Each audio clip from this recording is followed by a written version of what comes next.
Good morning to all of you. सुप्रभात।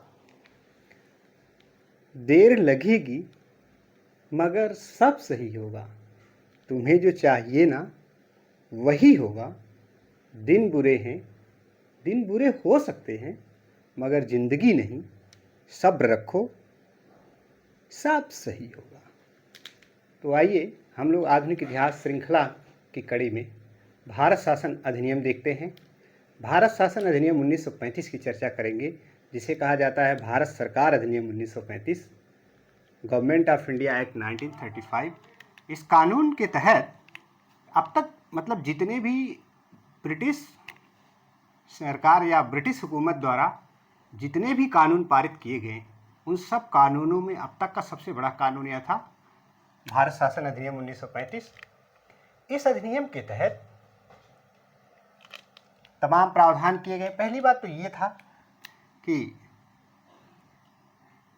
भारत परिषद अधिनियम 1935, परिषद नहीं बल्कि भारत सरकार अधिनियम बोलते हैं या भारत शासन अधिनियम 1935 बोलते हैं।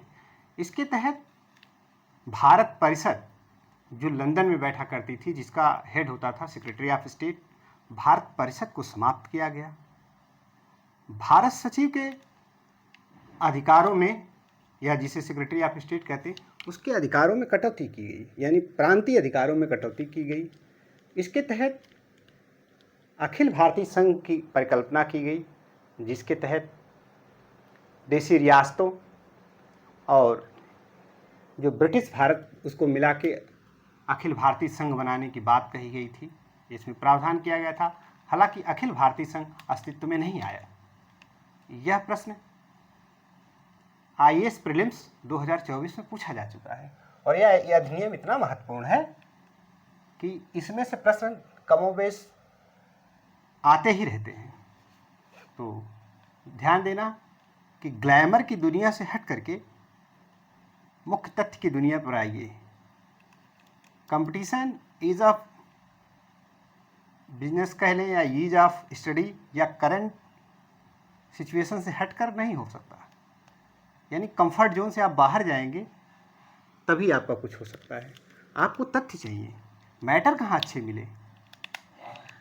मुझे पता है कि मैं 60 पॉइंट्स में पढ़ाता तो व्यूज़ अच्छे जाते हैं, लेकिन कोई बात नहीं, किसी भी एग्ज़ाम में जाएंगे, दावा तो नहीं लेकिन यह विश्वास ज़रूर करता हूँ कि अधिकांश तथ्य आपको यहाँ से मिलेंगे, लगभग मिल जाएंगे। तो अब होता ये है कि इसके तहत प्रांतों में द्वैध शासन की समाप्ति कर दी गई और प्रांतों को पूर्ण स्वायत्तता दी गई, अर्थात प्रांतों में उत्तरदायी शासन की स्थापना होती है इस अधिनियम के तहत। वहीं पर केंद्र में द्वैध शासन की शुरुआत होती है। उसमें दो विषय होते हैं, एक आरक्षित विषय, एक हस्तांतरित विषय। आरक्षित विषय के माध्यम से वायसराय या गवर्नर जनरल, जिसकी उपाधि वायसराय थी, अपनी कार्यकारिणी परिषद के माध्यम से शासन करता था, जबकि हस्तांतरित विषय मंत्रियों की सहायता से कार्य करता था और मंत्री विधायिका के प्रति जवाबदेह होते थे। तो इस तरह से इसमें उत्तरदायी शासन भी मिलता है और आरक्षित शासन भी मिलता है। तो दो बातें याद रखनी है, प्रांतों में द्वैध शासन की समाप्ति की गई और केंद्र में द्वैध शासन की शुरुआत की गई। केंद्र को द्विसदनात्मक बनाया गया। उच्च सदन अर्थात केंद्रीय विधानमंडल को उच्च सदन और निम्न सदन में बांटा गया। उच्च सदन में 260 सदस्यों का प्रावधान किया गया, जिसमें 156 सदस्य चुनाव के द्वारा आने थे, अर्थात निर्वाचित सदस्य थे, जबकि 104 सदस्य मनोनीत होकर आने थे। और जो लोअर हाउस था, निम्न सदन, उसमें कुल 375 सदस्यों का प्रावधान किया गया और 250, इसमें से 250 सदस्य चुनाव के द्वारा आने थे और जबकि 125 सदस्य मनोनीत होने थे। इस अधिनियम ने बहुत बड़ा परिवर्तन किया। इसमें 321 धाराएं, 10 अनुसूचियाँ, 14 भाग और 19 परिशिष्ट जोड़े गए, जो कि आज हमारा संविधान आप देख रहे हैं, उसका 2/3 भाग भारत शासन अधिनियम 1935 से ही लिया गया है। हालांकि ये टॉपिक थोड़ा सा भारतीय संविधान के पृष्ठभूमि ऐतिहासिक पृष्ठभूमि और राज व्यवस्था का टॉपिक बनता है, फिर भी ये जितना राज व्यवस्था के दृष्टिकोण से महत्वपूर्ण है उतना ही इतिहास के दृष्टिकोण से महत्वपूर्ण है। इस अधिनियम के तहत फेडरल पब्लिक सर्विस कमीशन की स्थापना होती है, यानी संघीय लोक सेवा आयोग की का गठन हुआ इसी अधिनियम के तहत, भारत शासन अधिनियम 1935 के तहत। प्रांतों में लोक सेवा आयोग का गठन और संयुक्त लोक सेवा आयोग का भी गठन किया गया। और इस कानून के तहत बर्मा को भारत से पृथक कर दिया गया, सिंध और उड़ीसा को पृथक प्रांत बना दिया गया, और साथ में आप अदन की खाड़ी शब्द सुनते होंगे। अदन पर से ब्रिटिश भारत का नियंत्रण हटा लिया गया, यानी अब अदन पे सीधे ब्रिटिश सरकार का नियंत्रण होगा, ना कि ब्रिटिश भारत का, सीधा ब्रिटेन का नियंत्रण होने लगा। तो इसी के तहत भारतीय रिजर्व बैंक की स्थापना होती है, यानी मुद्रा के प्रवाह को विनियमित करने के लिए आरबीआई की स्थापना 1 अप्रैल 1935 को होती है। कंट्रोलर, ऑडिटर एंड जनरल, यानी कैग जिसे कहते हैं, महालेखा नियंत्रक, परीक्षक और महाधिवक्ता जैसे पदों का सृजन होता है इस अधिनियम के तहत। और साथ में एक संघीय न्यायालय जिसे फेडरल कोर्ट कहा जाता है। यही फेडरल कोर्ट जब हमारा संविधान लागू हो जाता है तब 1950 में सुप्रीम कोर्ट बना। बस अंतर ये है कि अगर फेडरल कोर्ट कोई निर्णय दे देता था, उसके फैसले के खिलाफ लंदन में स्थित प्रिवी काउंसिल में हम अपील कर सकते थे। अब सुप्रीम कोर्ट यदि कोई फैसला दे दिया, उसके फैसले के खिलाफ सुप्रीम कोर्ट में ही पुनर्विचार लगा सकते हैं। ये अगर मर्सी पिटीशन की बात है तो आप राष्ट्रपति के पास जा सकते हैं, अन्यथा सुप्रीम कोर्ट के फैसले के खिलाफ और जगह आप नहीं जा सकते हैं। इसलिए फेडरल कोर्ट की जगह पे सुप्रीम कोर्ट बना दिया गया है। तो ये जो मॉरिस गोयर, इसके पहले चीफ जस्टिस थे फेडरल कोर्ट के, ये ऐतिहासिक बातों पे थोड़ी थोड़ी बात हम लोग यहाँ पे नोट करते हैं।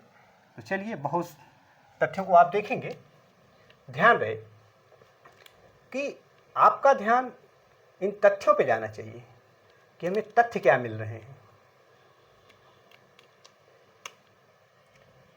पहली बात, भारत परिषद को समाप्त किया गया, यानी जो लंदन में सेक्रेटरी ऑफ स्टेट के नेतृत्व में यानी अध्यक्षता में भारत परिषद रहा करती थी, उसको समाप्त कर दिया गया। तो पहला ही सवाल आपका ऑब्जेक्टिव बन गया, भारत परिषद को किस अधिनियम के तहत समाप्त किया गया?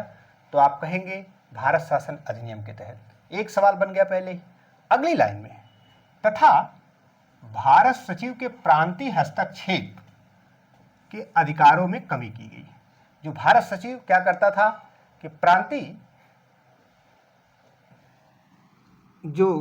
विषय थे उनमें हस्तक्षेप करता था।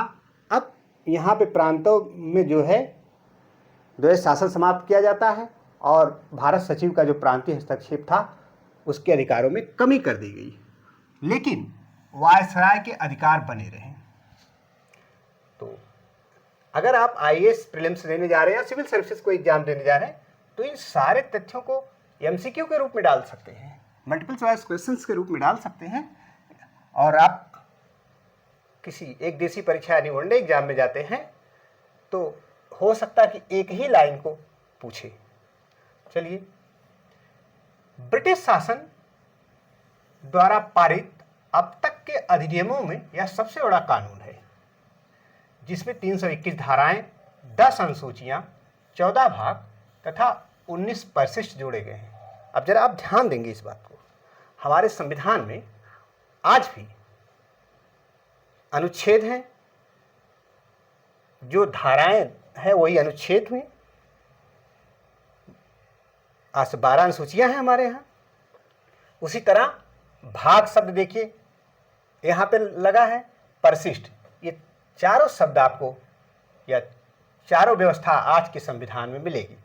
तो यानी अगर आपसे कोई पूछे कि वर्तमान संविधान का अधिकांश हिस्सा कहाँ से लिया गया, तो आप कहेंगे भारत शासन अधिनियम 1935 से लिया गया।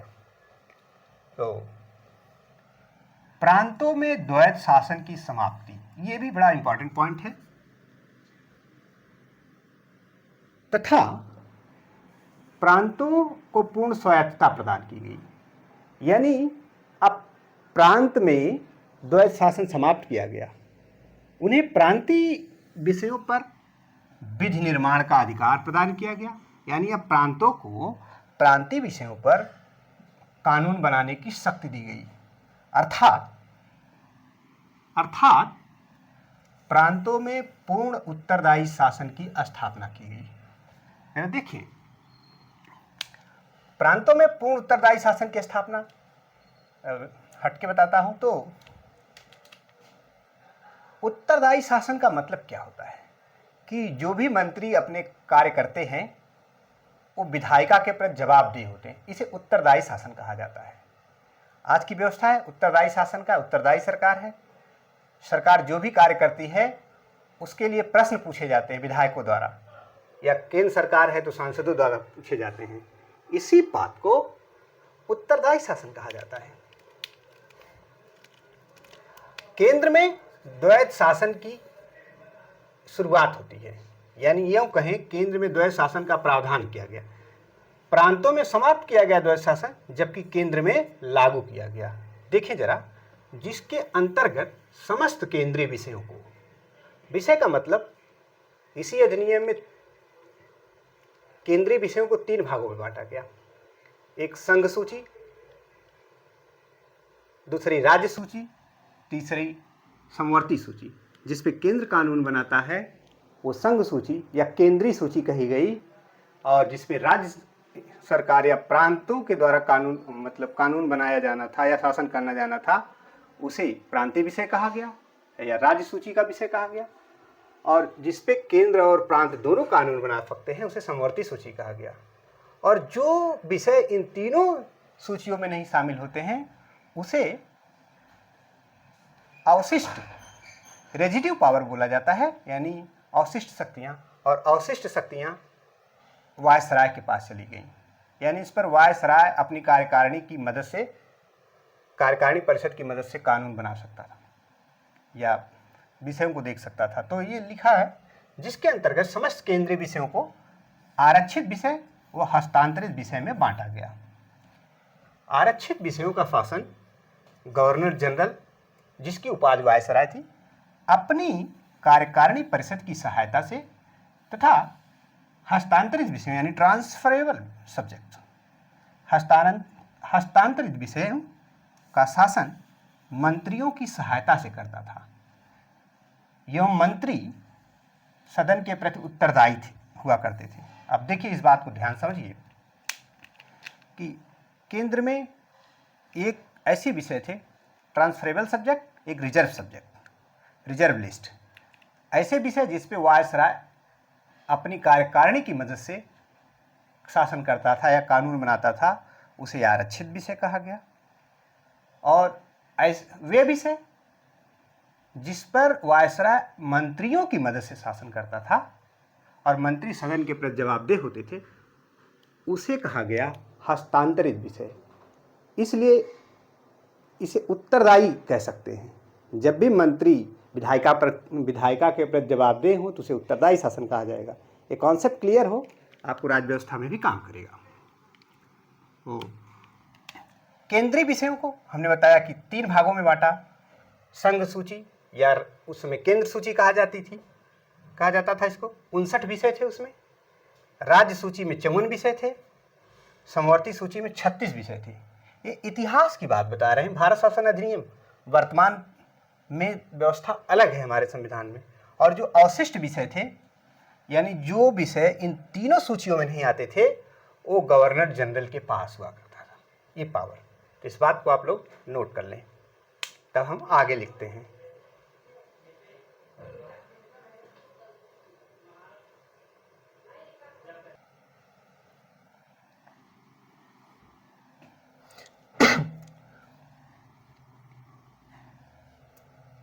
फटाफट नोट कर लीजिए या वीडियो को रोक करके इस बात को नोट कर लेंगे।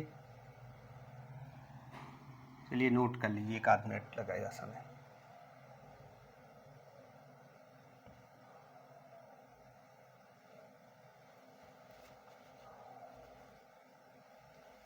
और साथ में तितीर्सा एकेडमी की आप जहां आपका ये चैनल है उस पर व्यू चैनल करेंगे तो राइट हैंड साइड पोस्ट करके आता है।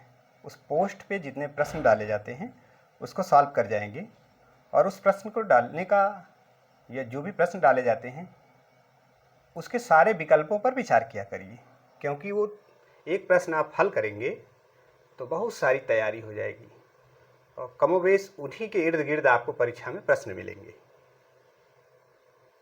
बाकी आपकी मर्जी।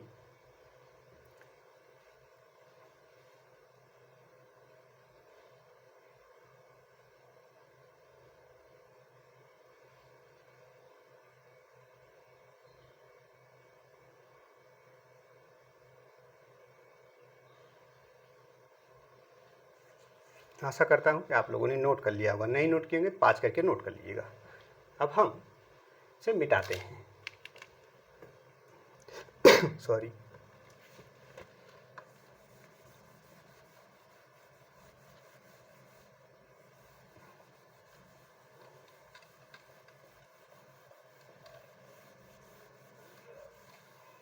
जो भी तथ्य मिल रहे हैं इन तथ्यों को नोट करते जाएं आप।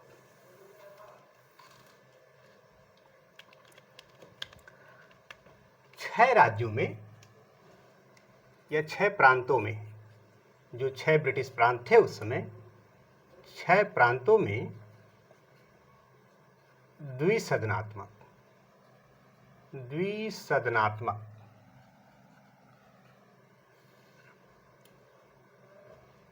व्यवस्था का प्रावधान,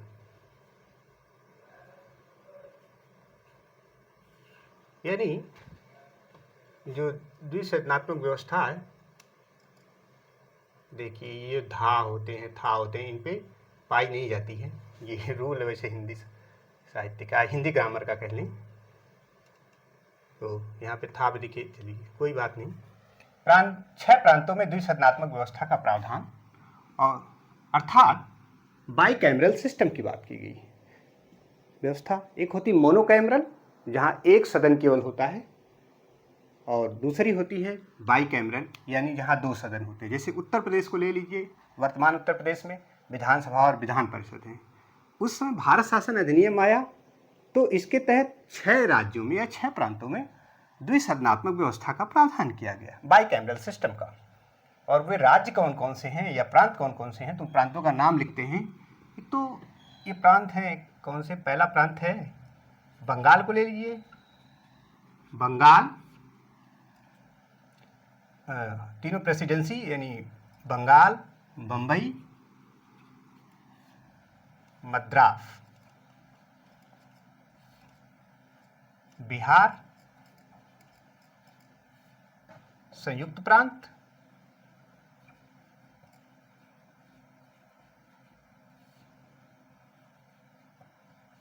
संयुक्त प्रांत मतलब यूनाइटेड प्रोविंस, जो आज का 1 2 3 4 5 हो गए, और जो छठा है असम।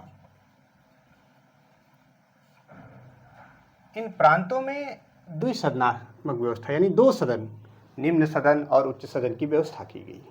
जैसे आज विधान परिषद उच्च सदन है और विधानसभा निम्न सदन है, ठीक भारत शासन अधिनियम 1935 के तहत 6 प्रांतों में द्विसदनात्मक व्यवस्था हुई। और कमेंट करके बताइए कि वर्तमान समय में भारत के कितने राज्यों में द्विसदनात्मक व्यवस्था है। और इसके बाद केंद्रीय विधानमंडल की बात करें, अगर इस शासन के तहत केंद्रीय विधानमंडल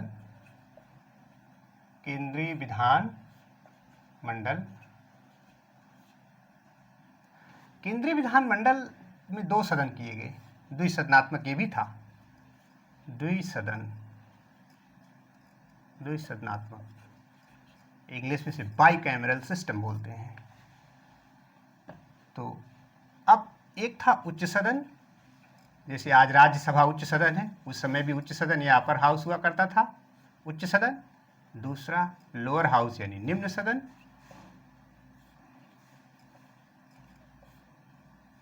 और जो इनमें व्यवस्था थी, उच्च सदन में कुल 260 सदस्यों का प्रावधान था, 260 सदस्य। हालांकि एग्जाम में पूछा जाता है कि नहीं, लेकिन आज की जिस तरह से एग्जाम का ट्रेंड बदल रहा है, हमको इन बातों को जानना ही चाहिए। सुने रहेंगे तो अगर आ गया एग्जाम में तो आप कर जाएंगे। तो इसके तहत जो 156 सदस्य थे वो मनोनीत होने थे, सॉरी निर्वाचित होने थे, चुनाव के द्वारा आने थे, और 104 सदस्य मनोनीत होने थे। दैट मीन्स नॉमिनेशन के द्वारा आने थे। और निम्न सदन में कुल 375 सदस्यों की व्यवस्था की गई थी, 375 सदस्य। आज आपकी जो लोकसभा है वो निम्न सदन है और राज्यसभा उच्च सदन है। भारत शासन अधिनियम के तहत भी ये व्यवस्था की गई थी उच्च सदन और निम्न सदन की। तो निम्न सदन में इसमें 250 सदस्य जो हैं निर्वाचित होने थे, यानी चुनाव के द्वारा सीधे चुन कर आने थे, जबकि 125 सदस्य मनोनीत होने थे। ये प्रावधान था। नीचे का भी मिटाएं थोड़ा सा तो बात आगे बढ़े।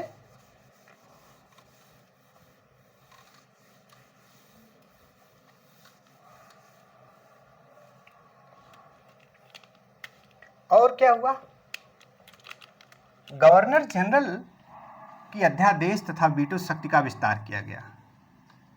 गवर्नर वही वायसराय जिसकी टाइटल है, गवर्नर जनरल की अध्यादेश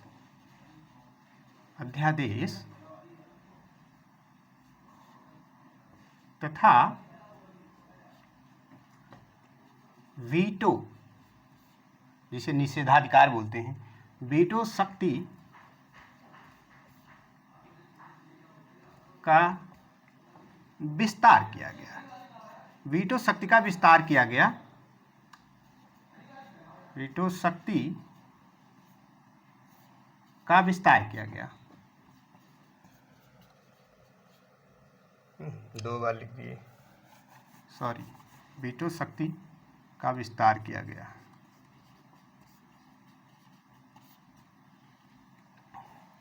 और इसी के साथ कुछ और फेडरल पब्लिक सर्विस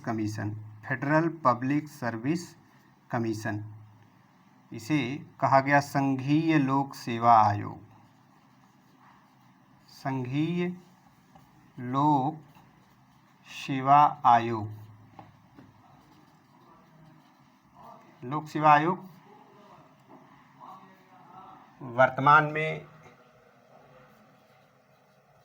यूपीएससी जो है वो पहले एफपीएससी यानी फेडरल पब्लिक सर्विस कमीशन हुआ करती थी, और इस समय जो है आपका यूपीएससी है का गठन या की स्थापना कह लें, ये संस्था है, इसकी स्थापना हुई। तथा प्रांतों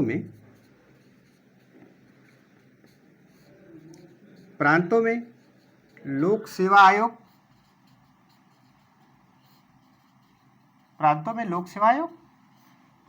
तथा संयुक्त लोक सेवा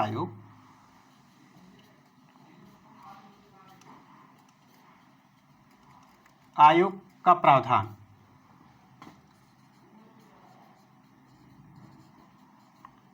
किया गया। तो इन बातों को आप ध्यान देंगे, नोट कर लीजिए फटाफट।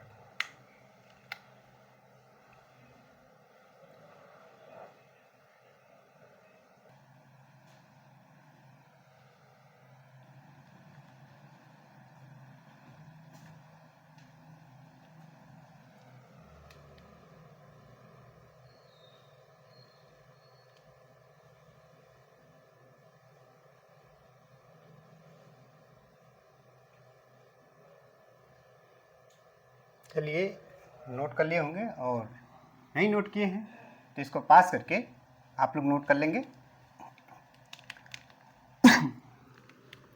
मिटाते हैं इसको।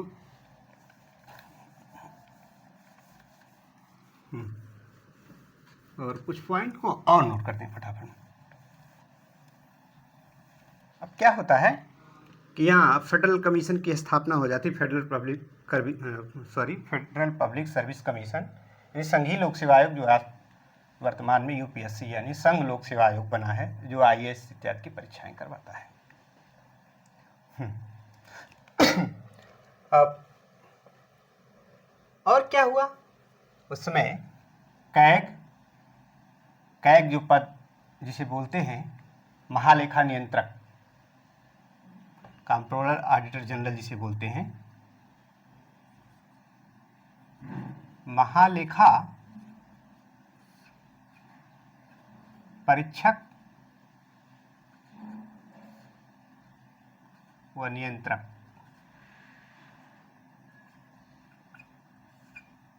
जिसे आज हम लोग कैग कहते हैं, कैग, तथा महाधिवक्ता, जिसे हम लोग एडवोकेट जनरल कहते हैं, महाधिवक्ता। कभी कभी अंग्रेजी के ही शब्द देवनागरी लिपि में लिखकर पोस्ट दिए जाते हैं। महाधिवक्ता को एडवोकेट जनरल बोलते हैं। ये जो सरकार का सबसे बड़ा कानूनी सलाहकार या सरकार का जो वकील होता है राज्य सरकार का, वो महाधिवक्ता बोला जाता है, और जो केंद्र सरकार का होता है वो महान्यायवादी होता है, जिसे अटॉर्नी जनरल आप बोलते हैं। तो यहाँ पे महालेखा परीक्षक यानी कैग तथा महाधिवक्ता यानी एडवोकेट जनरल नामक पदों का सृजन हुआ, नामक पदों का सृजन किया गया इस अधिनियम के तहत। तो ये पद बना। मुद्रा के प्रवाह को विनियमित करने के लिए, मुद्रा के प्रवाह को विनियमित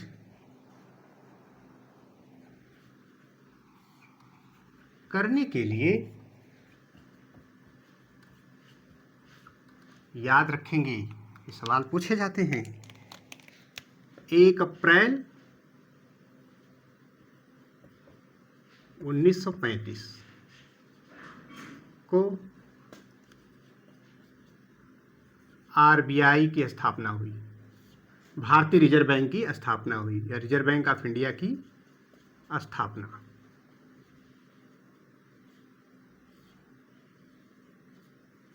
हुई। ये पद हुए। और एक और संस्था का गठन होता है, उसका नाम है फेडरल कोर्ट।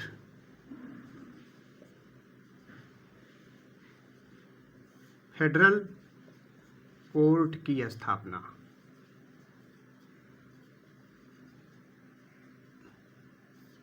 यद्यपि इसकी स्थापना 1937 में होती है, मैं लिख दे रहा हूं, स्थापना 1 अक्टूबर 1937 को हुई। किस कानून के तहत? भारत शासन अधिनियम 1935 के तहत। तो ये जो फेडरल कोर्ट है, या इसे फेडरल कोर्ट लिखा आएगा, या फिर इस तरह से लिख के आएगा संघीय न्यायालय। संघीय न्यायालय की स्थापना कब हुई, किस कानून के तहत हुई? न्यायालय। और यही जब देश आज़ाद हो जाता है 1950 में, जब हमारा संविधान लागू होता है, तो इसी फेडरल कोर्ट का नाम बदल करके सुप्रीम कोर्ट कर दिया जाता है, यानी सुप्रीम कोर्ट की स्थापना मानी जाती है तब 28 जनवरी 1950 को। तो ये संघीय न्यायालय। और क्या होता है? इसी भारत शासन अधिनियम के तहत बर्मा को, ये आज जो म्यांमार है वो पहले बर्मा हुआ करता था, बर्मा को भारत से पृथक किया गया, भारत से पृथक किया गया।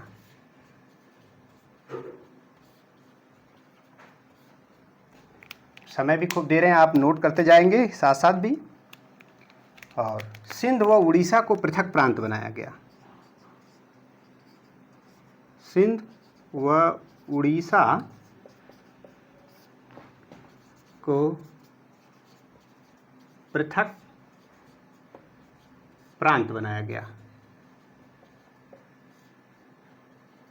तो ऐसा उपबंध किया गया उस कानून में और सिंध और उड़ीसा नए प्रांत बने।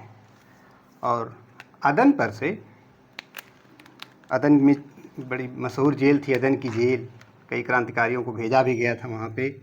तो अदन पर से ब्रिटिश भारत का नियंत्रण हटाया गया, ब्रिटिश भारत का नियंत्रण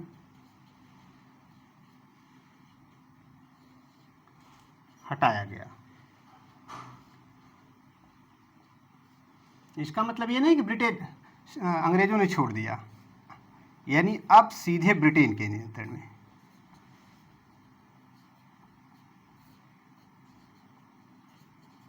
अब सीधे ब्रिटेन के नियंत्रण में।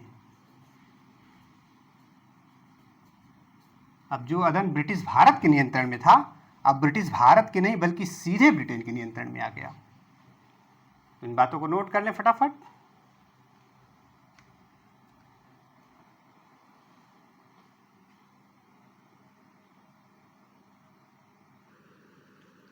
साथ साथ आप लोग नोट करते ही चल रहे होंगे और थोड़ा सा हट जा रहे हैं, हट गए, और आप इसको पास करके नोट बना लें ताकि इससे समय भी बचेगा और हम लोग आगे बातों पर चर्चा करेंगे। तो अब पहली बात, अब यहाँ पे देखिए महिलाओं को अधिकार दिया गया और पहली बार अनुसूचित शब्द का इस्तेमाल किया गया। तो मैं इसे मिटाता हूँ और ये बात नोट करता हूँ, यहाँ पे फटाफट नोट कर लें। अब सांप्रदायिक निर्वाचन की बात हो रही है। होता ही है कि सांप्रदायिक निर्वाचन प्रणाली का विस्तार किया गया। मार्ले मिंटो ने जो जहर बो दिया था 1909 के भारत शासन अधिनियम में, और या 1909 के कानून में, जिसे मार्ले मिंटो सुधार कहते हैं, लेकिन वो तो जहर था। सांप्रदायिक निर्वाचन प्रणाली का विस्तार किया गया,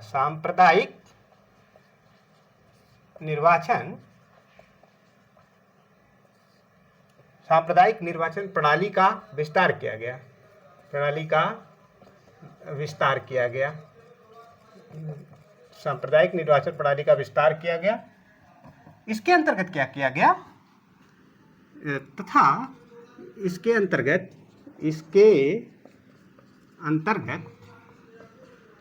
अंतर्गत महिलाओं, अब यहाँ पर पहली बार महिलाओं को रिजर्वेशन भी मिलता है। महिलाओं, मजदूरों तथा दलितों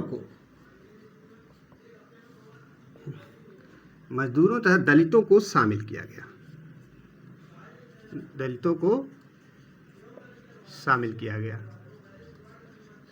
गया, और मैं कहूँ यहाँ अगर नोट करने वाली बात है कुछ, तो प्रथम बार अनुसूचित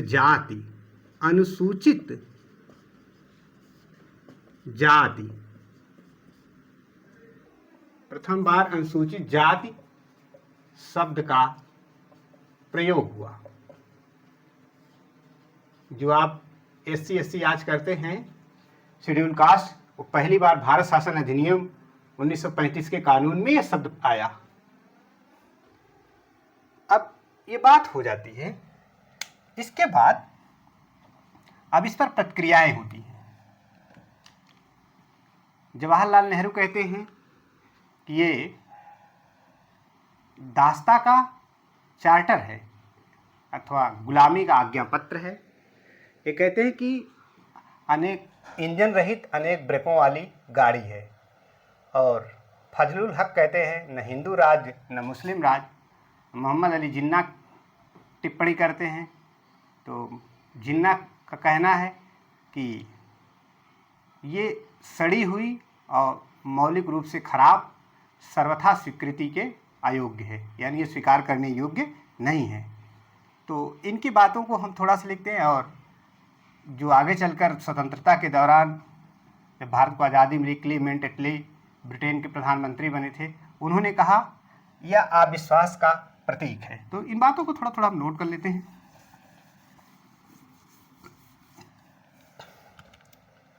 इस कानून पर प्रतिक्रिया, यानी मैं कहूँ गवर्नमेंट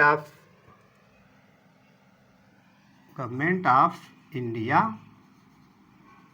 एक्ट 1935, यानी इस जो ये कानून है इस पर प्रतिक्रिया या प्रतिक्रियाएं लिख सकते हैं आप। प्रतिक्रियाएं किसकी किसकी क्या प्रतिक्रियाएं रहीं? जवाहरलाल नेहरू, पंडित नेहरू क्या कहते हैं? जवाहरलाल नेहरू कहते हैं अनेक ब्रेकों वाली ये ऐसी गाड़ी है जिस पे अनेक ब्रेक लगे हुए हैं। अनेक ब्रेकों वाली इंजन रहित गाड़ी है। इंजन रहित गाड़ी है।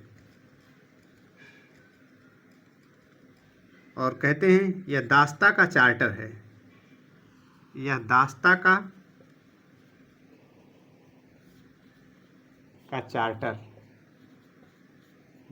चार्टर है, या इसे कहा गया, कभी कभी ये भी लिखा मिलेगा एक गुलामी का आज्ञा पत्र कहा। गुलामी का आज्ञा पत्र, वही ऊपर वाली ही लाइन है, लेकिन परीक्षा में कभी कभी ये लिख के मिलता है और कभी ऊपर वाली लाइन मिलती है। आज्ञा पत्र, गुलामी का आज्ञा पत्र है। ये जवाहरलाल नेहरू का कमेंट है, उन्होंने टिप्पणी की। जिन्ना कहते हैं, जिन्ना की टिप्पणी है पूर्ण रूप से सड़ी हुई। मैं दूसरा पेन चेंज कर देता हूँ यहाँ पे। पूर्ण रूप से सड़ी हुई, पूर्ण रूप से सड़ी हुई, मौलिक रूप से खराब, मौलिक रूप से खराब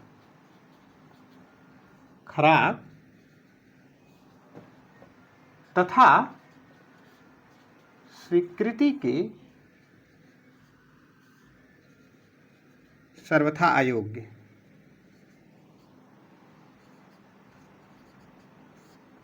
अयोग्य है। और मैं हट जा रहा हूँ। जो लोग नए ऊपर नोट किए हैं वीडियो को पास करें और फिर नोट कर लेंगे। मैं ऊपर से मिटा रहा हूँ। बहुत सारी बात तो मेरे लिखते लिखते आप लिख लेते होंगे, मैं जानता हूँ आप बहुत आगे हैं। मैं धीरे धीरे लिखता भी हूँ। तो अब एक और व्यक्ति हैं फजलुल हक।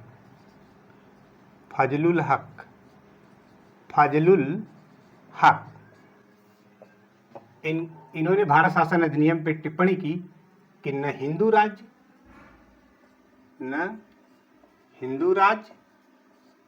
न मुस्लिम राज्य। इनका नहीं है, इसमें हिंदू राज्य है न मुस्लिम राज्य है।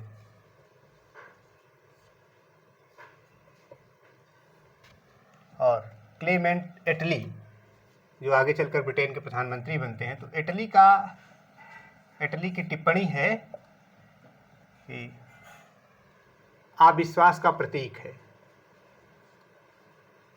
अविश्वास का प्रतीक है। उन्होंने कहा भारत शासन अधिनियम 1935 जो आया है वो अविश्वास का प्रतीक है। तो ये बात कब हुई? हालांकि मुझे इससे पहले ये बात लिख देना चाहिए था कि अप्रैल 1936 में लखनऊ में पंडित जवाहरलाल नेहरू की अध्यक्षता में कांग्रेस की बैठक होती है या कांग्रेस का अधिवेशन होता है और भारत शासन अधिनियम को पूर्ण रूप से अस्वीकार कर दिया गया। हालांकि आगे चलकर दिसंबर 1936 में महाराष्ट्र में एक जिला है जलगांव, जलगांव में एक स्थान है फैजपुर, फैजपुर के अधिवेशन में वहाँ भी पंडित जवाहरलाल नेहरू अध्यक्ष थे। वहाँ पर इन्होंने निर्वाचन में भाग लेने का निर्णय ले लिया। हालांकि लखनऊ में जो बात इन्होंने मना कर दिया था, तो इसको नोट कर लें।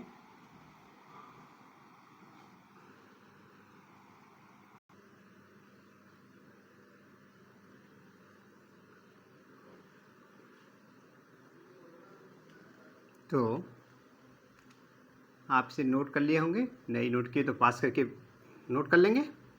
हम मिटाते हैं और आगे की बात नोट करते हैं। होता ही है कि इस टिप्पणी से, ये टिप्पणी तो करते हैं कब, जब लखनऊ अधिवेशन होता है।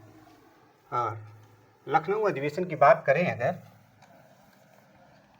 कांग्रेस का लखनऊ अधिवेशन, हम बात कर रहे हैं कांग्रेस का लखनऊ अधिवेशन, कांग्रेस का लखनऊ अधिवेशन होता है और ये होता है 1936 में। बल्कि हम महीना भी यहाँ डाल दें ताकि, क्योंकि एक ही महीने में, मतलब एक ही वर्ष में 2 बार अधिवेशन हो रहा है यहाँ पे। अप्रैल 1936, ध्यान देंगे इस बात को, क्योंकि फैजपुर भी 1936 में ही हुआ था और इसके अध्यक्ष थे पंडित जवाहरलाल नेहरू।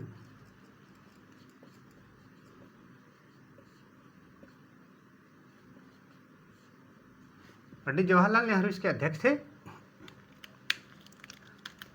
भारत शासन या इस गवर्नमेंट ऑफ इंडिया एक्ट 1935 यानी 1935 को अस्वीकार किया गया, को अस्वीकार कर दिया गया। कहा गया हम लोग इसकी बात नहीं मानेंगे। लेकिन होता क्या है कि जब देखा लगभग 6-7 महीने बाद, 8 महीने बाद वहाँ पे महाराष्ट्र में एक ज़िला पड़ता है जलगांव। उस समय बॉम्बे प्रेसिडेंसी या बम्बई प्रांत था। बम्बई प्रांत में जलगांव ज़िले में, जलगांव में एक गांव पड़ता है फैजपुर। फैजपुर नामक स्थान पर अधिवेशन होता है पुनः कांग्रेस का, और उसमें बातें, कुछ शर्तें मान ली गई और कांग्रेस ने कुल मिला के चुनाव में हिस्सा लेने के लिए तैयारी बना ली। तो कह सकता हूँ कि फिर अब बात करें फैजपुर अधिवेशन। ये बातें, ये जब अस्वीकार कर दिया गया तमाम टिप्पणियाँ, किसी ने मौलिक रूप से खराब कहा तो किसी ने कहा इंजन रहित अनेक ब्रेकों वाली गाड़ी है, दास्ता का चार्टर कहा, गुलामी का आज्ञा पत्र कहा, तमाम ऐसी टिप्पणियाँ लोगों ने की इस दौरान जब उन्होंने अस्वीकृत कर दिया। लेकिन फैजपुर अधिवेशन होता है और ये फैजपुर पड़ता है महाराष्ट्र के जलगांव जिले में अधिवेशन, और यह भी 1936 में ही हुआ। लेकिन उस समय महीना लग गया था दिसंबर, मतलब इतने समय, दिसंबर 1936 में। और इसकी अध्यक्षता भी जवाहरलाल नेहरू कर रहे थे। अध्यक्ष पंडित जवाहरलाल नेहरू।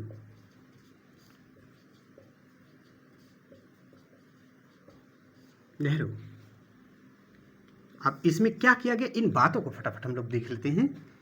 ये तो पहली बात ग्रामीण अधिवेशन था, ये चूंकि गांव में हुआ था, यह ग्रामीण अधिवेशन था।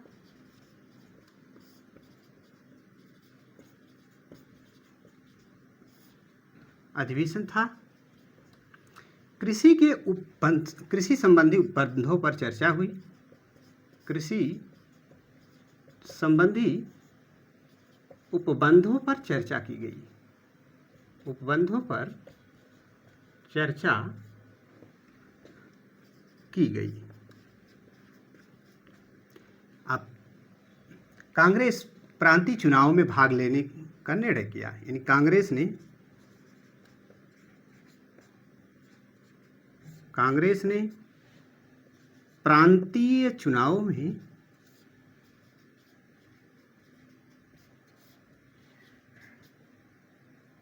भाग लेने का निर्णय किया। प्रांतीय चुनाव में भाग लेने का निर्णय किया, यानी अब कहने का मतलब कांग्रेस ने कहा कि अब हम लोग चुनाव में हिस्सा लेंगे। नोट कर लीजिए।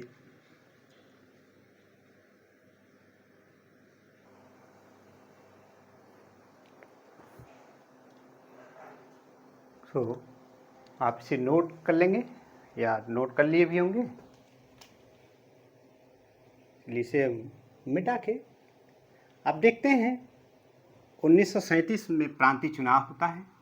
प्रांतीय चुनाव में कुल 11 ब्रिटिश प्रांतों में चुनाव हुआ, जिसमें 9 में कांग्रेस की सरकारें बनी, 7 में तो स्पष्ट बहुमत मिला, 2 में मिलीजुली सरकार बनी कांग्रेस की, और 2 प्रांतों में मुस्लिम लीग की सरकार बनी। मुस्लिम लीग ने बनाई, मिलीजुली सरकार बनाई, यानी लीग को कहीं भी स्पष्ट बहुमत नहीं मिला। तो इन बातों को नोट करें।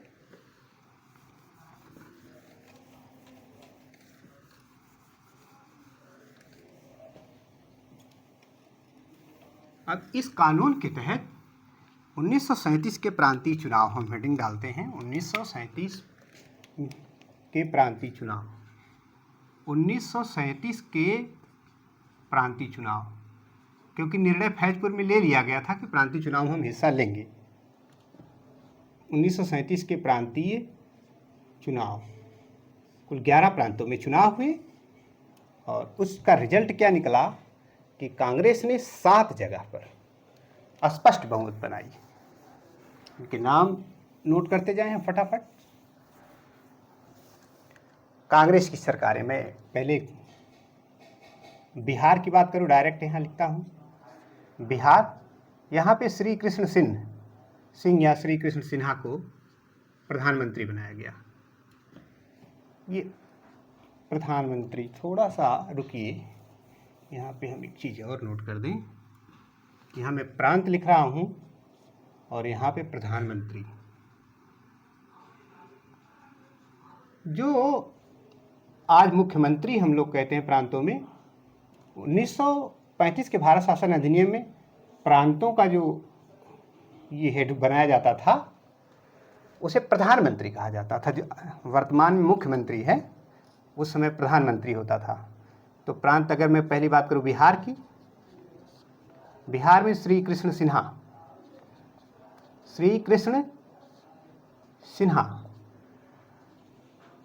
प्रधानमंत्री बने, और दूसरे संयुक्त प्रांत, यानी जो आज आपका उत्तर प्रदेश है, वो संयुक्त प्रांत हुआ करता था। संयुक्त प्रांत में पंडित गोविंद वल्लभ पंत, ये उत्तर प्रदेश के पहले मुख्यमंत्री भी रहे, गोविंद वल्लभ पंत। और इसके बाद मध्य प्रांत, और मध्य प्रांत के रहे हैं डॉक्टर खरे।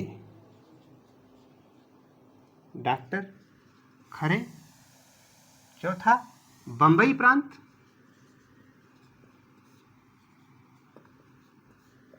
डॉक्टर खान साहब, नहीं सॉरी, बीजी खेर थे यहाँ पे, सॉरी, बंबई में थे बीजी खेर। 4 हुए। और 5वां उड़ीसा में विश्वनाथ दास, क्योंकि उड़ीसा और सिंध नए प्रांत बना दिए गए थे, तो उड़ीसा में ये भी विश्वनाथ दास, ये सब कांग्रेस की सरकारें हैं। गलत लिख दिया गया, विश्वनाथ दास। और उड़ीसा में हो गए, मद्रास में चक्रवर्ती राजगोपालाचारी,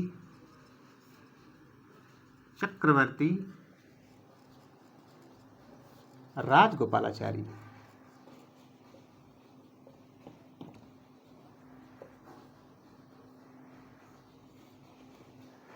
और सातवें उत्तर पश्चिम प्रांत। उत्तर पश्चिम प्रांत। उत्तर पश्चिम प्रांत में डॉक्टर खान साहब थे। डॉक्टर खान साहब। तो ये जो थी, ये सात राज्यों में कांग्रेस की सरकार थी।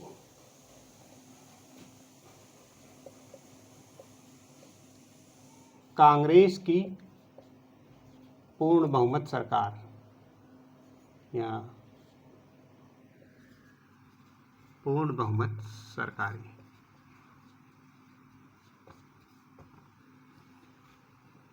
तो 7 राज्यों में कांग्रेस को पूर्ण बहुमत मिला। और चूंकि जगह नहीं है तो इसको आप नोट कर लें, तभी आगे हम नोट करते हैं।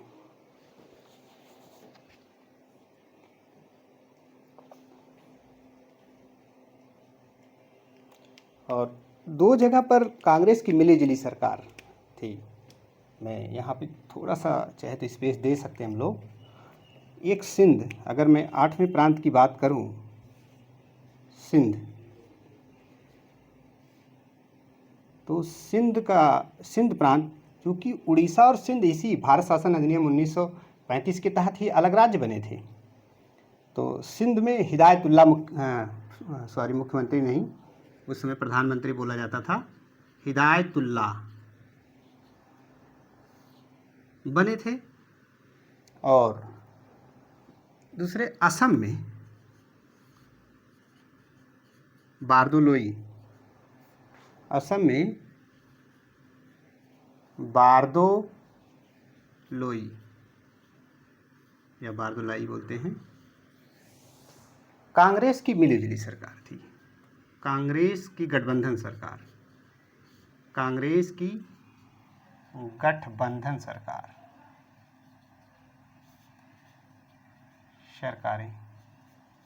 तो 7 प्रांतों में तो स्पष्ट बहुमत मिली, कांग्रेस की सरकार बनी पूर्ण बहुमत में। सिंध और असम में कांग्रेस की मिलीजुली सरकार बनी या गठबंधन सरकार बनी। आप इसे नोट कर लें, और यहाँ स्पेस कम है, नहीं तो भी इसको भी नोट कर देते हैं, ठीक है। फटाफट नोट कर लें, या आप इसे पास करके नोट बना लेंगे। मैं इसे मिटाता हूँ समय की बाध्यता को देखते हुए।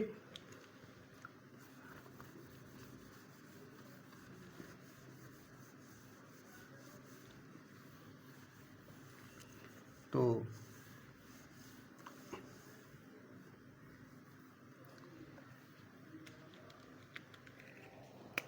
मुस्लिम लीग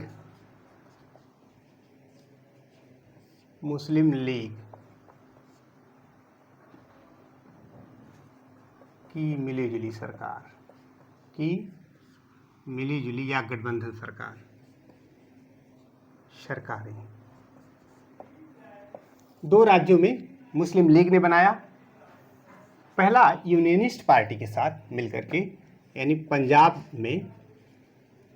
पंजाब में प्रधानमंत्री थे सिकंदर हयात खान। और ये जो थी इनकी यूनियनिस्ट पार्टी, ये लीडर थे यूनियनिस्ट पार्टी के।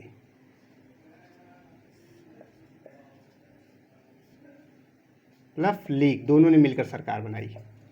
और ये तो पंजाब हो गया। एक और बचता है बंगाल में फजलुल हक, बंगाल, यहाँ ठीक है, सही है, बंगाल ही बचता है, और तो सब हो गए। बंगाल, इसका जो प्रधानमंत्री था थे फजलुल हक, प्रधानमंत्री फजलुल हक। और ये जो थे कृषक प्रजा पार्टी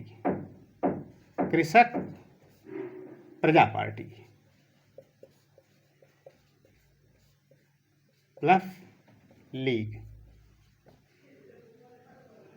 लीग यानी मुस्लिम लीग। तो ये फजलुल हक कृषक प्रजा पार्टी से आते थे और सिकंदर हयात खां यूनियनिस्ट पार्टी से आते थे। तो इस प्रकार से आप लोग देखेंगे कि कुल 11 प्रांतों में 1937 में चुनाव हुए, जिसमें 7 में कांग्रेस को स्पष्ट बहुमत मिली यानी पूर्ण बहुमत की सरकारें बनी, और वहीं पर 2 प्रांतों में सरकार मतलब मिलीजुली सरकार बनाई कांग्रेस ने यानी गठबंधन सरकारें बनी, और पंजाब और बंगाल यानी 2 प्रांत में मुस्लिम लीग गठबंधन सरकार बनाती। तो आज के लिए इतना ही। आपका समय शुभ हो।